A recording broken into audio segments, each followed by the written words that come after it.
imikana daawadayaal bal aynu eegno wararka dheeraadka ee ka soo cusboonaaday doorashooyinka Somaliland. wariyahayaga Maxamed Cabdi Sheekh Ilig oo ku sugan xarunta komishanka doorashooyinka Somaliland. Maxamed bal waxaad ka warantaa waxyaabihii ka soo cusboonaaday doorashooyinka Somaliland. Said aad iyo aad baad mahadsan tahay. Somaliland oo guud ahaanba dadka shacbiga Somaliland ay sugayaan in ay helaan natiijadii ka soo baxday doorashadii madaxtooyada ee dhacday 13 bisha November aynu ku jirno ayaa guud ahaanba dadku dhegtaagayaan. Somaliland beesha caalamka iyo wadamada jaarka iyo guud ahaanba Soomaalida dunida oo dhan ku dhaqan waxay sugaysaa natiijadii rasmiga ahayd ee ka soo baxday dadkii codkooda ka dhiibtay doorashadii Somaliland. sidaas oo ay tahay guddiga doorashooyinka qaranku waxay si rasmi ah ugu dhawaaqi doonaan sida ay noo sheegeen saraakiisha guddiga doorashooyinka qaranku berito subaxnimadka in ay ku dhawaaqi doonaan natiijada kala dambaysta ee ka soo baxday doorashada Somaliland. ilaa iyo maanta waxa ka socday guddiga doorashooyinka qaranka kulamo kala duwan oo ay kaga hadlayaan sidii loo dhameystiri lahaa codbixinta ay dhiibteen dadku natiijadoodii rasmiga ahayd. iyadoo sad wararkayga hore baad ku maqlayseen aan idiin soo gudbinay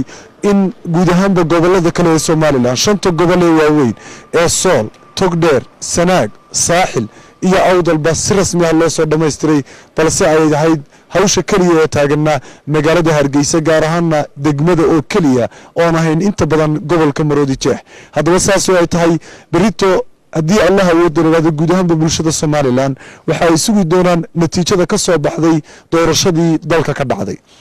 gudoomiyaha xisbiga mucaaradka ee wadani isla markaasina ahaa musharaxii la tartamay labada musharax ee kale ee injineer Faysal Cali Waraabe iyo Mudane Muuse Biixi Cabdi oo ku tartamay doorashadii madaxtooyada Somaliland waxa uu goor dhaweyd oo warbaahinta la hadlay uu sheegay saacad ka hor meelahaas in natiijadii ka soo baxday doorashada uu u marayo hab sharciya aan waafaqsanayna natiijada ay ku dhawaaqi doonaan guddiga doorashooyinka qaranku.